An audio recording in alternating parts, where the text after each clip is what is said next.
It is my pleasure to introduce our next speakers. It's a panel discussion with Neurodiversity Alliance Ambassador, and I would like to welcome to the stage Carly Priest, Chloe Ma, and Ryan Blackwell.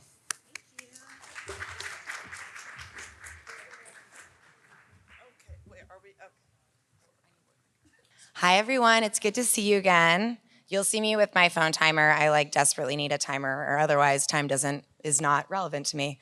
My name is Carly Priest. You heard me talk yesterday in Neurodiversity 101. I'll be talking a lot less today. Joining me on the stage, we have Chloe Ma, who uses the pronouns they, them, and Ryan Blackwell, who uses the pronouns he, his. I use the pronouns she, her. And today we have Ryan and Chloe, who are two of our ambassadors with the Neurodiversity Alliance's Public Speaking Ambassadors program. They're here to share a little bit about their stories and experiences as neurodivergent people from two very different backgrounds, very different geographic areas, and very different lived experiences.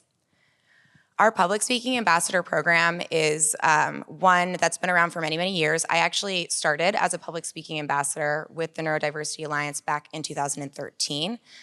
This was the way that I really became comfortable and confident talking about my story, talking about neurodiversity in general. It's really been a long journey to be here on the stage with you all here. So it's a really great program. We take former program participants and train them to do exactly that, share their stories, connect with audiences, and really kind of embody what it means to be neurodivergent in a way that reflects the diversity of neurodiversity.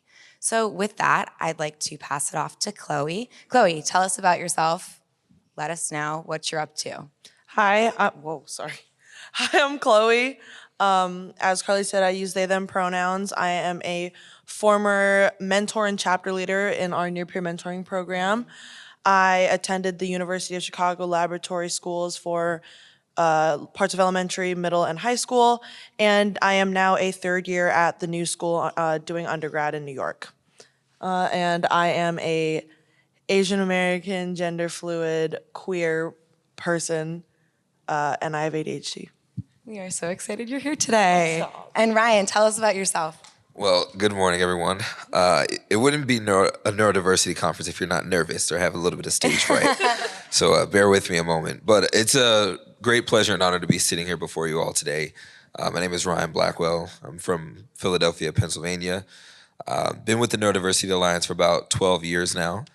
I started out as just an observer, right? Our CEO and founder, who you heard from yesterday, Dave, was telling me about this program, and I was like, I am so not joining. But then I went to an art room, and I was like, okay, I'm joining right now. So I started off as a mentor, became a chapter leader, sat on our Young Adult Guiding Coalition board, which basically oversaw the different projects that the Neurodiversity Alliance was putting out to our students. And it was more so key information on how we could shape the future of neurodiversity. So I then joined two different other boards in DC and New York that also are very similar to what we do now as far as neurodiversity and how we can transform systemic and educational and social advocacy in those ways, in those areas. Great answer. And can you tell us a little bit about your educational background? I started out as a nursing student and then ended up in finance, and now I work in style advising in the fashion area. Truly neurodivergent. Truly yes, neurodivergent. Truly. Don't ask me how I ended up there. No. I know how I started, but I don't know how I got there. Right. But that's a little bit about what I do as far as career. Amazing, amazing. Well, our first question for you all is, can you share with us a little bit about your journey in developing a positive sense of identity connected to being neurodivergent, or in seeing neurodiversity as part of one of your many identities? Yeah, I can start. Go ahead. So when I first got diagnosed, it was in 8th grade, so somewhat late for a neurodiverse person, and I was pretty down in the dumps about it, to be quite honest with you. I had no idea what it meant. All I knew was that I was different. Yeah. And honestly, one of the biggest places in which I kind of came to terms with my ND and became actually pretty proud of it, and still am, ND proud to be, was in the Eye to Eye art room. Basically, if you don't know, the near-peer mentoring program, is where you pair middle and elementary school students up with neurodiverse, like teenagers or college students, which can be teenagers. And I was a mentor, and I was telling these kids, you know, like, oh, you have to advocate for yourself. You should be proud of who you are. And I know that you're not in a system that's built for you, but you're strong enough that I know you can make it through. And I realized if I was telling this to the kids, I might as well just believe it myself. And I think the positive reinforcement that I was giving the kids actually worked a little bit too well, and it just worked on me too. And I kind of just became really proud to be who I am, and I got a lot stronger because of it. I love that. Are you the only neurodivergent person in your family? No. Yeah. After I got diagnosed, both of my parents were kind of like, maybe we're a part of this too. And so now all of my family has been diagnosed. Wow, that's amazing. Okay, Ryan, can you tell us a little bit about your journey in developing a positive sense of identity connected to being neurodivergent? Yes. The main thing that I can say in discovering who you are as a neurodivergent person, and also in the journey you take, and I want you all to take this home with you, knowing your rights and your responsibilities. That would be the biggest thing that I learned throughout my journey, was knowing what I am entitled to as a learner, but also what I'm entitled to as someone who is neurodivergent, right? Those accommodations, that's a big thing that I hear about. Oh, so your identity is like really tied up into like your experiences of learning. Yes. Interesting. Are you the Yes. only neurodivergent person in your family? No. No. Don't ask me who, I can't remember. Yeah. But I know that there's others. There's others. I know that my sister is one of them for sure. Yeah, I love that. When do you think you like felt that you're like being neurodivergent was just like part of who you are and not like all of who you are? I think high school. Yeah. I think high school. Why? Because I was really able to immerse myself in different communities and understand the separation of myself and others, and then what it was resource-wise, advocacy-wise, to help bridge that gap. Interesting. Right. And you like switched high schools, right? Yeah. No, I switched to middle school. Gotcha. So I started in middle school, and I was like, okay, this middle school is so not working for me. So Yeah. I needed to switch. Yeah. And it was when I switched to high school that I really was able to discover who I was as a neurodivergent individual. Totally. Totally. Well, thank you guys for answering that. Let's go on to the next question. Oh, what has your journey toward self-advocacy looked like? Ryan, do you want to talk about this first since you were just mentioning it? Yeah. Okay. A lot of tears, a lot of misunderstanding, a lot of not knowing who I was as an individual. I would say the first thing you have to do is be willing to be different. Be willing to fail, be willing to fall, and be willing to get up and try again, right? That is a journey towards self-advocacy, because when you do those things, when you fail, when you fall on your face, when you have to start over, you understand your strengths and your weaknesses in this journey. You've understood the path that you're going to take. Even if the path isn't fully paved, you have to pave your path, right? You can't just be conformed to the status quo of you're separated, you don't learn like the rest of us, go be elsewhere. Like, no, I'm going to be in this classroom. There will be advocacy methods and resources available to me, and you won't shut me away, right? So it's a lot of self-discovery. Yeah, like you have to make room for me. Right. Can you tell me, or tell us, tell all of us here, can you tell us a little bit about how self-advocacy has looked different in like nursing school versus like finance versus like your current job? Finance was the hardest as far as self-advocacy. And that is a field I'll never go back to. Let me just put that out there. Because you have to be able to function on their time, right? You know, you have to be super smart at math. You have to be very computative. Computative? Is that the right word? Yeah, that sounds right. Yeah. Basically, you have to move to the beat of their drum, right? Yeah. And it's when you come to self-discovery and your journey, you have to be able to find a field and a career path that works for you. The current field that I'm in now, of course I have my clients, of course I have my bosses, but I can run things how I see best or how I see fit for myself. So it becomes a little bit easier. With a nursing school, that was during COVID. So there wasn't much room for flexibility, right? You were conformed to the computer screen. You couldn't do clinicals in the classroom. You couldn't go to the hospital to complete your residency. So it was very easy for me to shy away from that field because at that time, I wasn't able to get the resourcing I needed. Yeah. So like you were really driven towards like people-centered experiences and learning. Yes. And when that was gone, it was like, It was Yeah.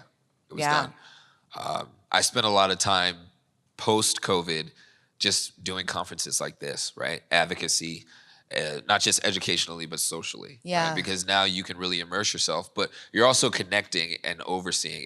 It was just overall a great career switch. Have you disclosed being neurodivergent at most of your jobs or at your current job? Every single job. Really? Yeah. Every single job. I refuse to accept a position if they won't accept me. I love that. That's Yeah. a really good takeaway. Yeah. Yeah. I love think that.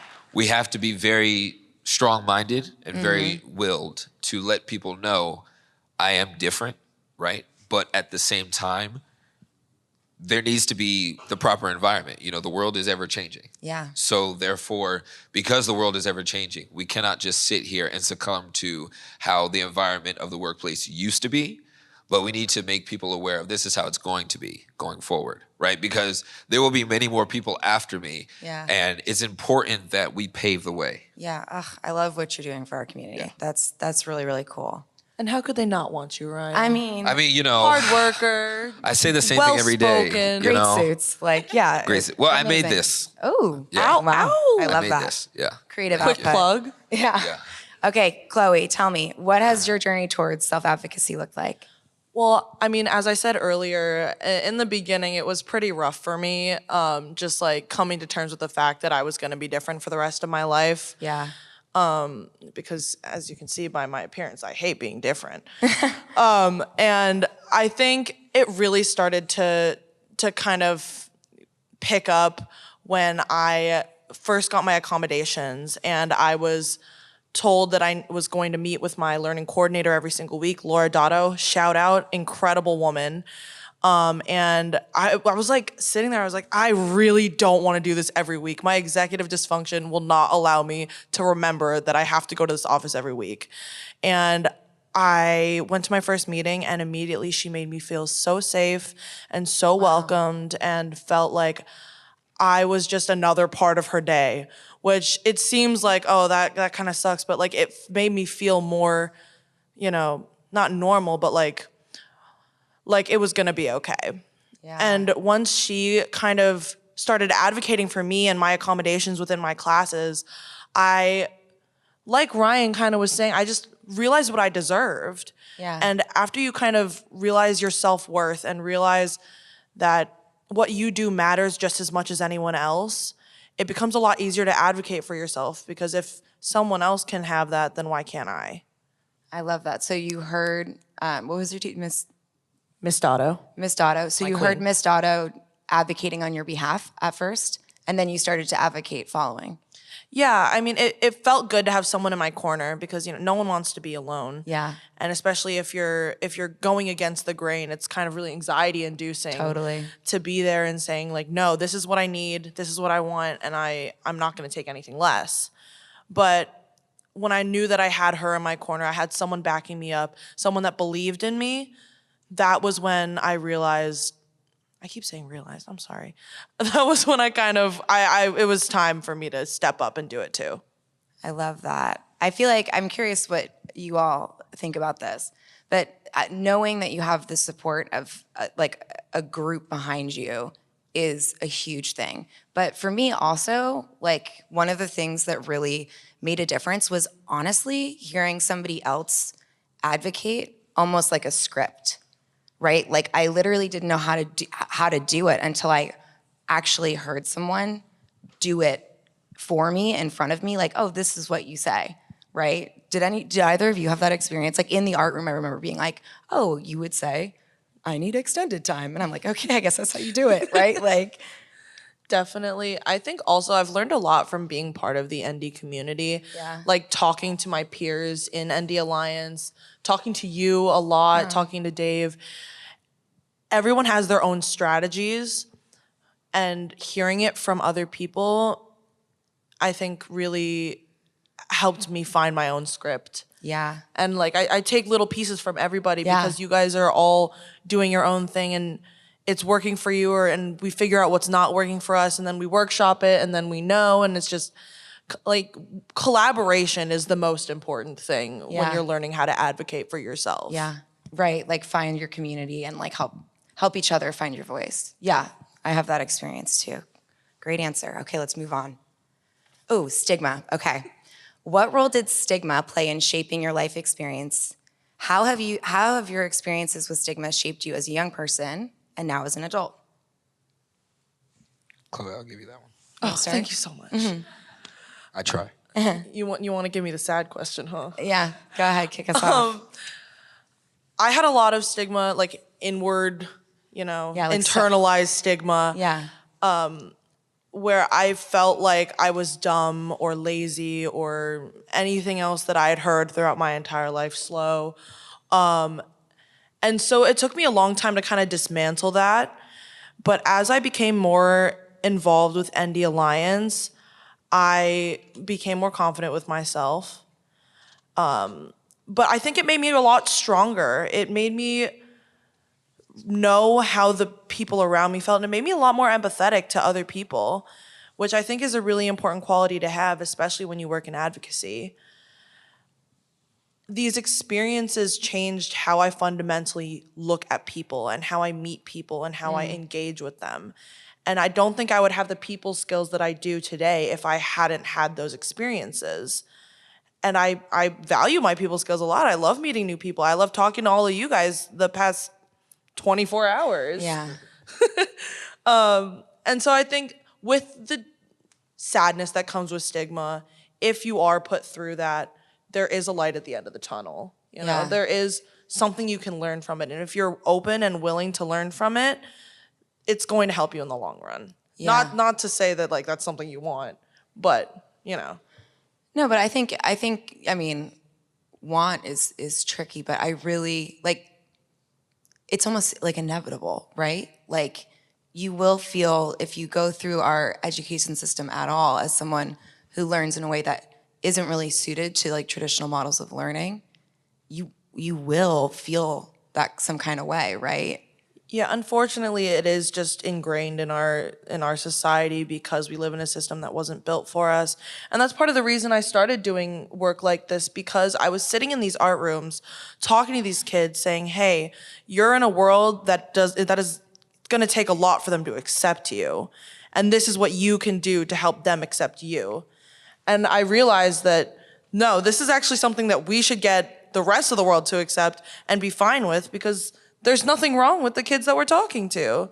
And if I talk to myself like that, the way that the world talked to, or if I talk to the kids like I would talk to myself when I was younger, it would be awful, like. Yeah. It really like empowers you to be like, I have to be the one to address this in a good way. Yeah. Yeah. My mantra when I was working as a mentor was be the mentor you never were or you never had. Yeah. I love that. It's the only thing you can do. I love that. Okay, Ryan, what about you? What role did stigma have in shaping your experience? How in the world am I going to come up behind an answer like that? But I would say the stigma in my life was eye-opening. Yeah. Right? It was more so of an awareness of not just what I'm facing or what I'm diagnosed with, but self-discovery internally. We oftentimes are faced with stigma, status quo, conforming to meet the general populace of people.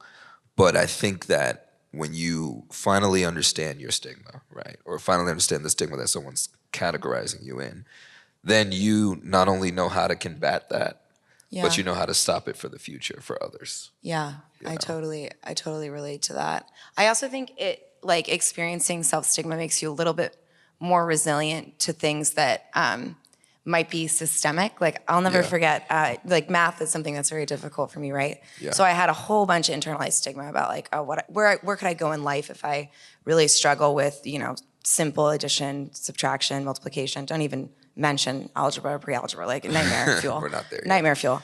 But I get to high school and, a lot of the high school was in like Algebra 1 or Algebra 2 for incoming freshmen. And I was in a class called, no joke, Algebra Z. Like, that's a thing. Algebra Z, right? Like, why would you call it that? Algebra Z, like the end of the alphabet? Like, Yeah. what? Like, at least call it like Algebra X, or I don't know, Right. Algebra Y would be like even better than, Q. right, like that would be better than Algebra Z. Or Yeah. just algebra. I don't like, right? Just plain Plain old algebra. We don't even need a letter. But it Yeah. made me like, I kind of remember looking around, and there was people in that class, like no one would say the name of the class. We'd just be like, it's math class. And it just made me feel like almost stronger about the fact that I was like quite literally like showing up for class every single day in a class that was labeled in a way that I felt made it seem like we were all slow, right? Like it made me more resilient in a situation that, without bad intentions, I think like made me feel singled out, Yeah. Okay, next question. Great answers. Oh, I lost the thing. No, I have it. Okay. All right. Based on your expertise and experiences, how can we better support neurodivergent young people? I'm quite the gentleman to letting you go first, but I think I want to take this. Okay, You go. tell us, yeah. I'm excited to hear it. What I can say is, going back to what I said before, right? At first, it was us knowing our rights. Yeah. But young people, we need to know our young people's rights. And I will also say that we need to do better at hearing our young people, but not hearing to respond, hearing to understand. We're going to have many young people coming up who are neurodivergent, right? Who may not know their path, or who may not know what it is they're about to be faced with. It's our job to stop presenting them obstacles and start presenting them solutions. Love right? that. The world is ever changing, right? We know the way the world is going. What does it profit us to shut them down when they need us the most, right? And the one thing that comes to my mind is the never-ending quarrel of loneliness that our young people face. That it's actually quite hurtful and quite damaging to their minds, because they're in a phase of self-discovery. They're in a phase of their mind is still developing. They don't know what to do. They don't know who to turn to. And us as the professionals, how can we go to bed at night knowing we didn't help them the best we could? Yeah. How can we go to bed at night knowing that we have students out there struggling who are crying out and calling out for help? And yet, as educators, as faculty, as even consultants, we're not doing everything that we possibly can. And I think that we have to change our scope on what it is to not just be neurodivergent, but to support neurodivergence, to curate the proper environment for neurodivergence, but then also to let them be them. Stop shutting them down. Stop telling them they can't do this or can't do that, right? It's going to be very, very important and integral over these changing times that we let them express who they are, right? But then we also combat that by enabling them, right? We get a neurodivergent student. How can I help you? Yeah. What do you need from me? Yeah. How can I make this environment just a little bit better so that you don't feel like you're coming every day to class for a challenge in a bad way, right? I remember some time ago when we were named Eye to Eye, one of our former employee members used to correct me every time I said difficulty. It's not a difficulty, right? We often look at a neurodivergent student as someone who has a difficulty, who can't process, who can't do something. It doesn't disable you, right, to be neurodivergent. If anything, it enables you to do better, to strive better, to be better. Thank you. Yeah, I think really well said. Really well said. You keep saying them like you're not a young people. He's got years and years of perspective to share with us. Well, He's wise beyond his years. Yeah, wise. Very, very much. Ryan, I have a question. Yes. Your high school was all neurodivergent students, right? Yes. So you went to like a more traditional public, or like you went to a school that wasn't for neurodivergent students in middle school, and then you went to all neurodivergent high school. Yeah. I agree. I'm so interested in like your thoughts on like loneliness and feeling isolated, especially when you come into like an environment that's all about learning, right? So I'm wondering like if being part of a school community that was like everyone here has the same kind of like experience going on with their learning, if that like really informed your perspective on like just how important it is to be surrounded by people that understand you and can help you. Yeah. Well, I think the first thing you have to understand is that while we all are neurodivergent, we all have a different experience. Totally. So, a lot of people, from boards that I've sat on and conferences I've attended, one thing I hear is that, oh, you're going to a neurodivergent conference. It shouldn't be that hard to socialize. Oh, yeah. It shouldn't be that hard to meet a friend or meet someone new. Like, no, actually, it's extremely nerve-wracking to be in an environment where everyone is neurodivergent, but every experience is different, right? Yeah. And so I think that oftentimes that's a prejudgment on a person, Yeah. right? Just because I'm going to a neurodivergent conference doesn't mean that I'll I'm going to see myself. Yeah, exactly. Right. Doesn't mean I'm going to be able to relate with someone super easily. Totally. Right? I think that it can be easier Yeah. because you may have overlapping experiences, but I also think that each person in this room deserves the same amount of respect for their own experience. Love that, yeah. And to group this half of the room and that half of the room in two separate categories, well, we've now just taken one big family and become segregated. We've Yeah. just divided one family. Right. So it's not just about like the fact that we all might share parts of our identity. It's about like, how do we take that and then like move forward as a group? Like, it's not enough that we're Exactly. just meeting. It's more that like we come together and what are we talking about? How Right. are we talking about stuff? Exactly. I love that. Okay. Chloe, tell me, based on your expertise and experiences, how can we better support neurodivergent young people?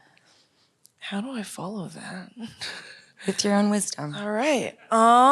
Well, I have kind of a story.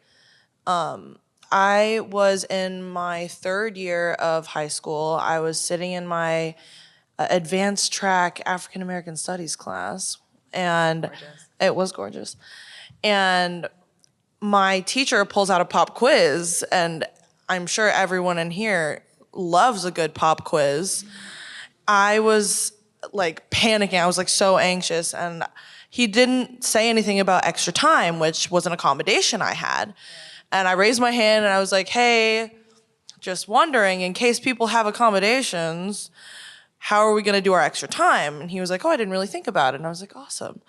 And so he goes, well, you know what? I'm just gonna give everyone 50% extra time. And I was like, that is not the point, actually. I was like, the whole thing about extra time is that we process things slower than other people. And so I raised my hand again and I was like, hey, just letting you know, like that's not necessarily what accommodations are for. It's more of an equitable experience. And I know it's just a pop quiz, but that, it doesn't really matter. It's the principle of the matter. And unfortunately, the teacher did just kind of gloss over it and gave us all the extra time. But all of that is to say, like Ryan was saying, the most important thing we can do is listen. Yeah. Because if someone had listened to me when I was first coming to my parents and my teachers with the issues that I was having, like not being able to pay attention, having a hyperactive brain, like not being able to keep a thought, and didn't dismiss them as just like, oh, well, they're just a really energetic person, I think my education experience would have been a lot easier. And that's not to say that anyone did wrong by me, but it is to say that we can do better. Wow, that's Yeah. really brave. That's so Sorry. brave. No, I have tell. something I want to Yeah. say. There was an art project we did some years ago when I was a mentor, and it was short-term, mid-term, long-term goals in a mason jar. I love that one. Yeah, the Yeah. jar. Yeah. So Chloe said something amazing, right? They said, listen, but there's a caveat to that, which is call to action, right? Let's not be stagnant enough to where we're just listen, but let's create some short, midterm, and long-term goals in the listening that we're doing, and then look at the progress that we're actually making, right? Because oftentimes we can become stagnantized, where it's like, okay, I want to listen, I want to soak up all this information, but how much progress to the listening are we doing? What's the status on that? What's the demographics? Are we just listening for a year straight and then nothing happens in that year, right? We have to realize the powers that are within, and the powers that be are the people in this room, right? We're all in here for a specific reason. We're done. It's time to start doing call to action, right? Listening has been for years and years and years. We're now in a environment, in a society, and in a world where it's extremely important that we start doing call to action. We start actually making the changes, right? So, and I know change is being made every day, but let's not get so stagnant that we're just listening. Yeah, yeah. I mean, I know like one of the things that really stands out to me too is that we really need to prepare our young people to like experience setbacks, especially when it comes to self-advocacy, right? I mean, I've been in situations where they were a lot more embarrassing and cruel on one end of the spectrum. I had a Spanish teacher who stapled my Spanish test closed one time in front of the whole class. When I was going to go take it down for extended time, she thought I was going to cheat. I told her, I was like, my grades in Spanish are not good enough for me to have been looking up the correct answers, senora. Like, seriously. But on the other side of the spectrum, I have like really great, really well-meaning teachers, you know, who like, they issue an edict of like, okay, everyone gets time and a half, right? Like, and the intentionality is good, but it's not there. Like, we're not at a point of that being like an equitable access point. So it's like, you almost need to like prep young people to persist through that in a way that's like, I agree with you, like you hear how tough it is and then you help them build something constructive. Right. Totally. I think the thing was also it was in front of the entire class because you can't just like, I mean, either you raise your hand and you say everything or you walk up to the front of the class and you say, hey, can I talk to you? Yeah, And everyone stares at you and you like creep up. Yeah. Either way, it's gonna suck. So I think you're right. We both need to prepare our young people, but we also need to make the changes ourselves. Yeah. And honestly, like once you have that conversation with the teacher or professor, like once, like every single time they fell like right in my court after that. You know what I mean? Like that people want to support people. That's the atmosphere that I think has really changed. Yeah. Yeah. Okay, we have one more question before we open it for Q&A. So audience, think of your questions. But ambassadors, tell me, what do you wish your younger self knew then that you know now? I got one already. Okay, tell us. So I really wish that I could talk to my younger self. Yeah. Because I sat depressed and alone and isolating myself for a really long time because I thought I wasn't ever gonna get anywhere in my life. And you know, as we're walking around this room, there are so many posters that are like different celebrities with different NDs. And I wish that I had known that when I was younger because I genuinely thought I was the only person in the world with ADHD. Obviously not true, but when you're catastrophizing, that's all you hear. Yeah. I really wish that I could see myself and say, you know, you're gonna be okay. You're going, like right now, I am more successful than I thought I was ever going to be. I am in college. I am, stop. I'm like genuinely happy with my life. I'm here with my friends. I'm speaking to all of you. I am doing my multiple jobs, which maybe I'm spread a little bit thin, but it's okay. It doesn't matter. A little bit's an understatement. But just, you know, I'm doing all of the things that I wanted to do when I wanted to be a veterinarian, fashion designer, mermaid princess, you know? Like Dream big, yeah. I dreamed big and I may not be doing all of those things, but I am doing like 50 other things, so it's fine. Like I just really wish that I could tell myself you're gonna be okay and things may not always work out the way you want them to, but at the end of the day, the things that do happen are going to be better than you had ever imagined, you know? That's truly the only thing I wish I could tell myself. I love that. And I love that, like, in lieu of time travel, you have directed that message at younger folks than you. What about you, Ryan? I would just tell my younger self, face adversity with open arms. Yeah, that's pretty much it, you know?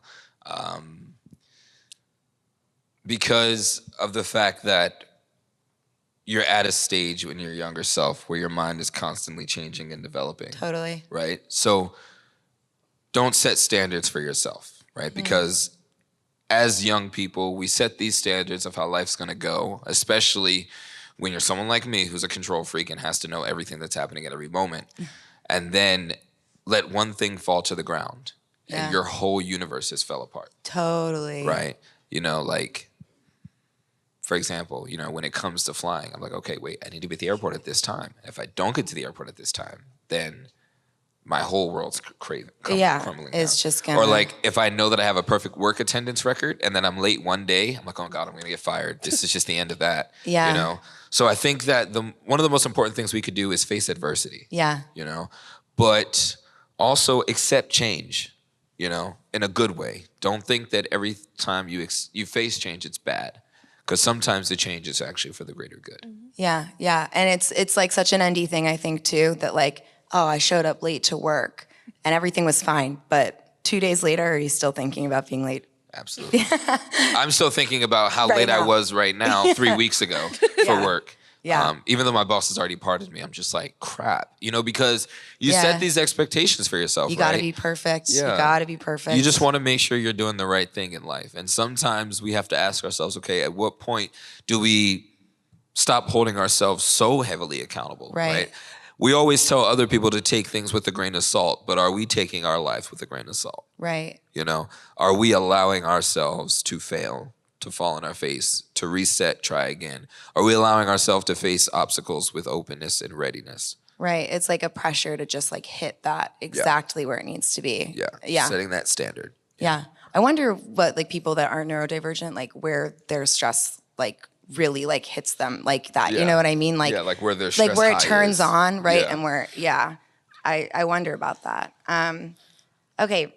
We're going to now open up the floor to questions.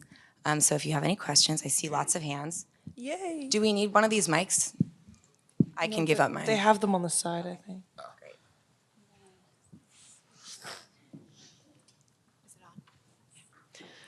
Thank you, everyone, for your insights and reflections. This has been a really wonderful session to sit through. I work in an area where I support employees with disability accommodations in the workplace. And one of the challenges for our employees that have recently left higher education or post-secondary and are entering the workforce for the first time is understanding how to translate accommodations that were designed for an educational setting into a workplace setting, because it doesn't always translate one-to-one. And so I was wondering if you all have experiences with that and talking to supervisors or employers and figuring out how your accommodations need to shift for a work setting. That's such a good question. Do you need some thinking time? I think Do you have I an got answer? it. Yeah. Well, I think personally for this question, Ryan might have a more insightful answer than me, considering I'm still a student. But I do also have 5 other jobs. So I can give you something, which is honestly just reaching out to the people. Like, I think genuinely your job is probably the one that is the most important when it comes to this, which is just reaching out to someone that has more experience and just like figuring it out together. Like the most helpful thing in progress is working with each other, talking to each other, figuring out a baseline, and then continuing up from there. And if it doesn't work, then you move on and you find something else. But being patient with each other and understanding that this might not be the end-all be-all solution, I think is the only way to make progress. Yeah, definitely like talking to people. I also think too, really clearly defining what some academic accommodations can look like when they are transferred. So like take time and a half, for example, right? Like that's a big one that gets thrown out like when people are criticizing accommodations, right? Which is like, well, in the real world, you're not gonna get an extra 5 hours to complete a project. Your boss is gonna say, I need it by this date and that's it. And so I think it's really important to talk to young people about the executive functioning skills to build in extended time on certain things, right? Like to provide them with like, you know, a great one is, I think it's called a Goblin. It like breaks down a task, right? Like things like that, where you can connect them to tools that support their executive functioning to ensure that they actually do have time and a half within like reasonable expectations of a deadline is super helpful. I don't know, do you have an answer as well? I would say when it comes to the workforce, right, and the career world, I would say one of the most important things we could do is start to institutionalize and establish accommodations in the workplace, right? Because I don't actually have accommodations in any of my jobs. Really? Yeah. Yeah. I am I am a young trustee board member for America's Promise Alliance out of Washington, D.C.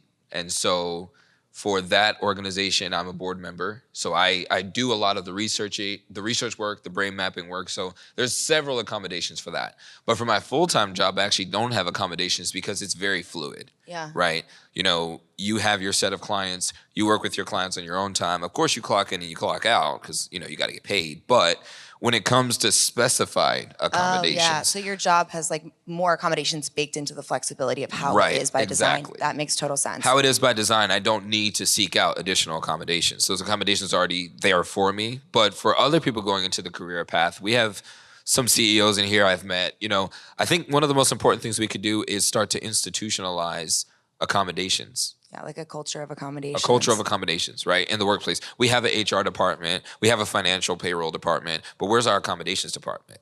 You know, I think that that's going to be the groundbreaking discovery and institution? Advancement? Yeah. Advancement, yeah. For, you know, the college students that are jumping into the Yeah, career to field. support transitions. Yeah. I want to also give a quick plug for the Job Accommodation Network. Yes. JAN.org.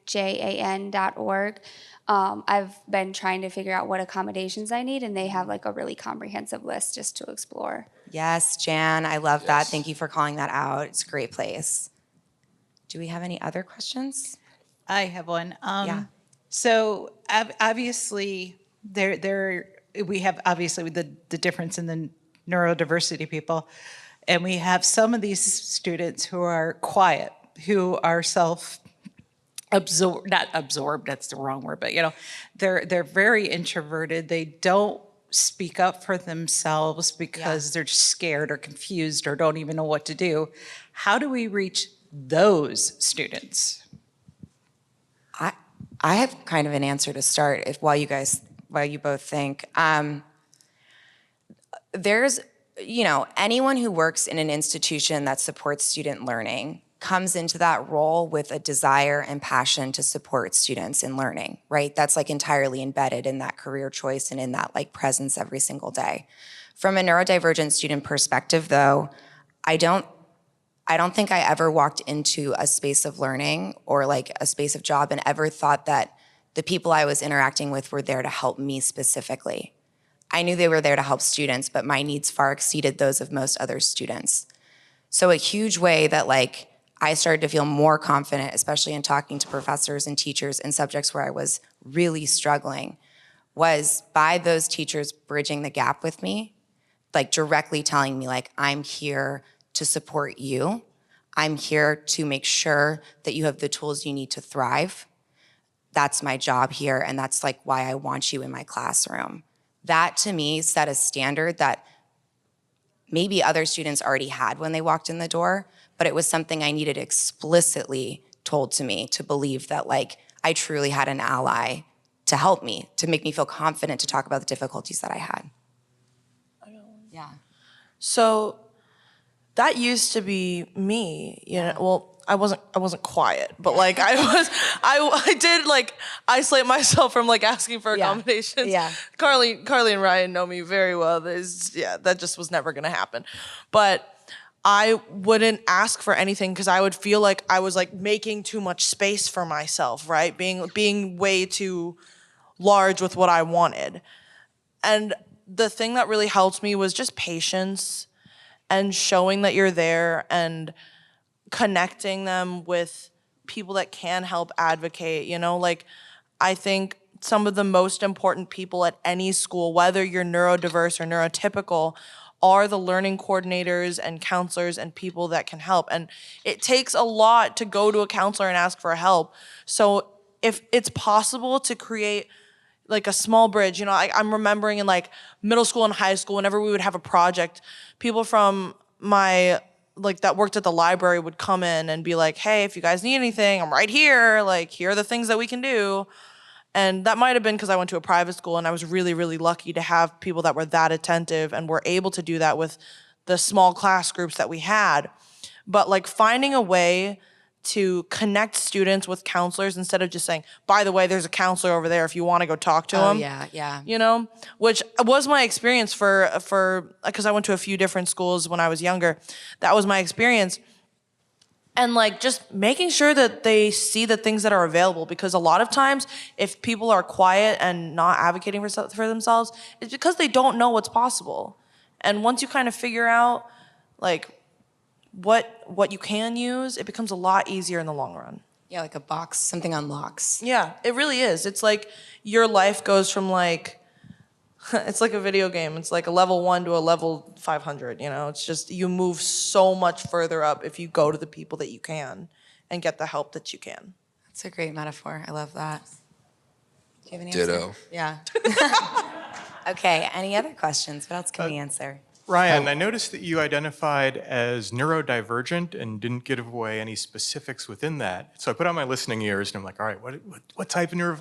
And I'm like, why am I wondering that? I'm chock full of surprises. I was just wondering if you could speak to the community and identity and whether the value of specific ones versus the broader umbrella and your experiences there, and anybody else.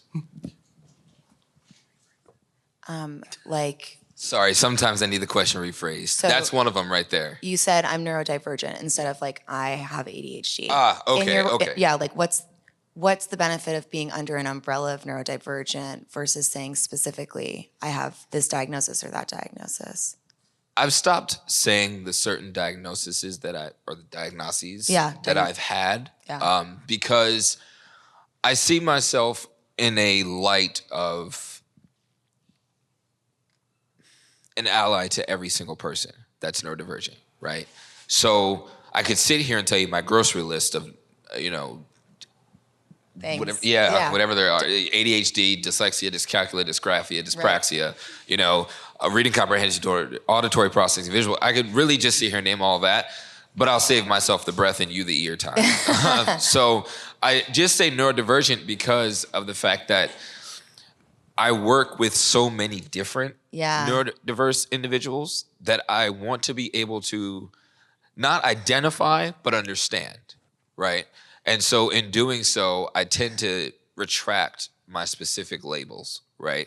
And that's only because I work with several students who have dyscalculia and several who have dyspraxia and several who have auditory processing disorders, right? So by me not saying it, I'm able to sit and understand a new type of neurodiverse that I'm not even aware of, right? And it allows the door to be open for more conversation, fluid conversation. Yeah.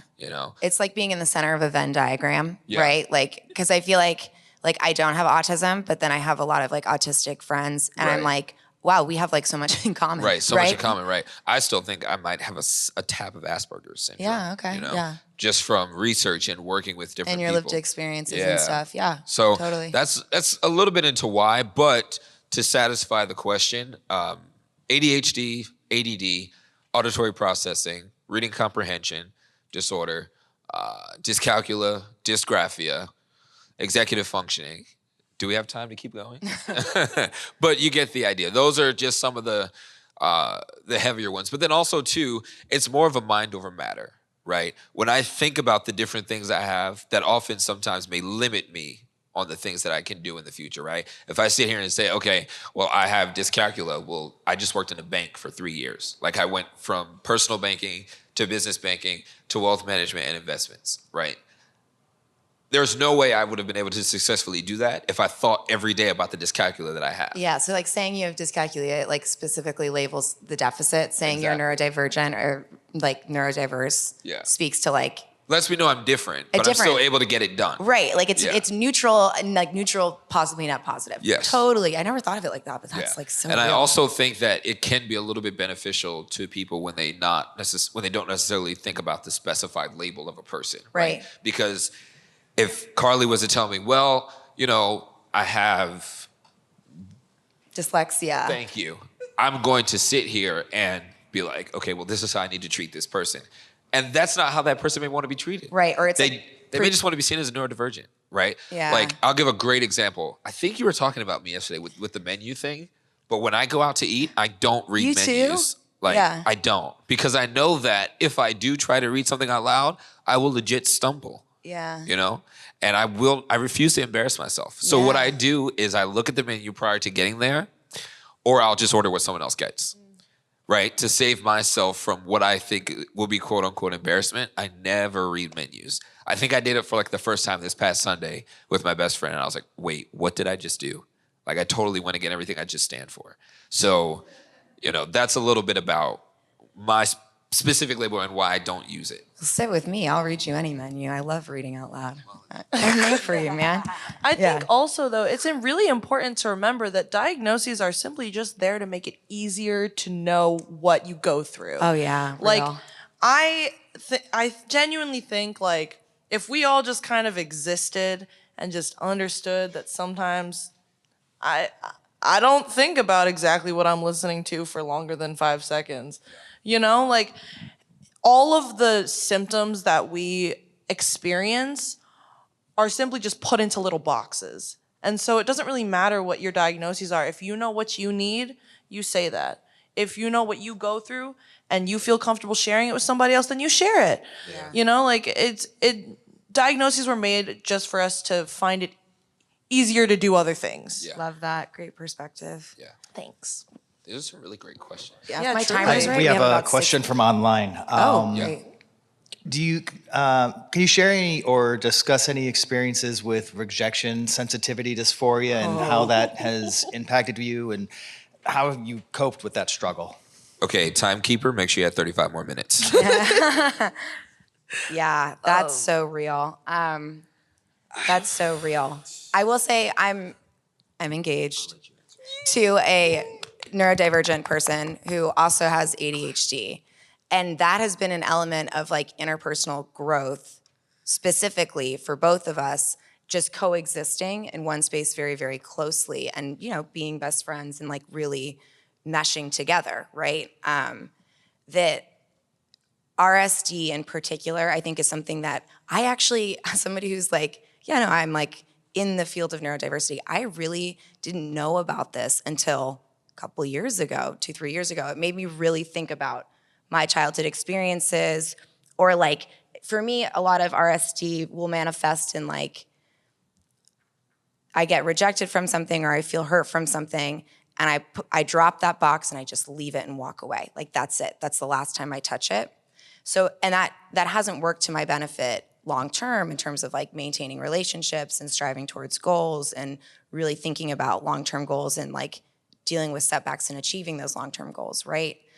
Or anxiety, especially about like communication and reaching out to people about like, hey, I need a recommendation for this. Like, I gotta follow up with you. Oh my gosh, I forgot. Like, I can never contact you again, right? Like, it goes quick, And so it's something that we as neurodivergent people need to talk about a lot. It's a part, I think, of the unspoken reason that like it brings us together when we are together, right? You look around the room, people are smiling, they're talking, everyone's saying hello, because we know what it feels like to read someone's face and say, like, this person doesn't want me around them right now, right? So it's something we need to talk about, especially with like the loneliness and all that jazz too. I got some Yeah. for us. I literally this morning I was late and I was like walking there and I was like, oh my God, they're never gonna talk to me again. They're gonna ignore me for the rest of the day. They're gonna make me feel at the panel. Like, I'm so anxious, and I get down there and everyone's like, oh hey, let's go. Morning. Yeah. And like, I think it's the anxiety, the buildup that like really just gets me sometimes. But with RSD, it's like the smallest thing can set you off. With me, like that anecdote I shared earlier about my AT-AFAM teacher, like after that experience, I was like, oh my God, like I can never go to this class again because Yeah. I messed up, or like he hates me now.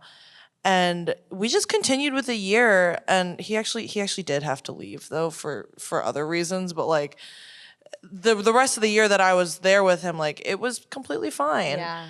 I think the most important thing for anyone that does experience like RSD in any way is just like learning acceptance. Yeah. Unfortunately, it's just kind of the only way you can continue. Like, I had to come to terms with the fact that like sometimes I am just gonna feel this way. Yeah. And you're gonna feel it, and then you're gonna understand that sometimes you're just gonna feel that way, and it may not actually be super rational. Yeah. and then you walk away, you Yeah, know? Like, totally. you walk away with the knowledge of, okay, this is an experience I went through. Next time this happens, let's just remember this one. Yeah, this is part of being neurodivergent. This is part of being neurodivergent. Being open to learning is the most important part of being neurodivergent, because I'm learning every single day something new about myself, and I wouldn't have it any other way. I love that. Yeah. What do you think, Ryan? Do you have anything to add? Ditto. Yeah, me too. You may have time for one more. Yeah. Quick question for intergenerational health, if you don't mind.